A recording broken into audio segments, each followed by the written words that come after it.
ప్రకృతి వ్యవసాయ విస్తరణలో భాగంగా నూతన సాంకేతిక విధానాల పరంగా డ్రోన్ పిచికారీ కార్యక్రమం నిర్వహించబడింది. ఈ క్రమంలో బుధవారం నిడదవోలు మండలంలో కోరుమామిడి గ్రామంలో రబీ వరి పంటలపై ప్రకృతి కషాయాలను డ్రోన్ ద్వారా పిచికారీ చేయడం జరిగింది.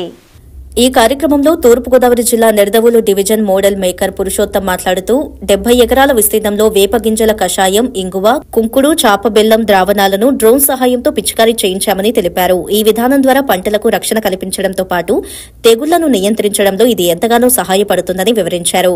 జిల్లా ప్రాజెక్ట్ ఎగ్జిక్యూటివ్ సాక రామకృష్ణ మాట్లాడుతూ కాండం, తొలిచే పురుగు, రసం పీల్చే పురుగులు మరియు మాగుడు వంటి తెగుళ్లను నివారించడానికి ప్రకృతి వ్యవసాయ కషాయాలను ఉపయోగించడం ఎంతగానో మేలు కలిగిస్తుందని అన్నారు. పంటలపై వేపగింజల కషాయం, చేపల బెల్లం ద్రావణం వంటి పదార్థాలను జీవామృతంతో కలిపి పిచికారీ చేయడం ద్వారా అధిక దిగుబడిని సాధించవచ్చని వివరించారు. గ్రామ ప్రకృతి వ్యవసాయ అధికారి వెంకట్రావు మాట్లాడుతూ డ్రోన్లను వినియోగించడం ద్వారా ప్రకృతి వ్యవసాయ ఉత్పత్తులను సులభంగా రైతులకు చేరవేయడం సాధ్యమవుతుందని పేర్కొన్నారు. ఈ కార్యక్రమంలో సూర్యవతి, సత్య, రూపా వంటి ప్రకృతి వ్యవసాయ శాఖ సిబ్బందితో పాటు రైతులు కూడా పాల్గొన్నారు.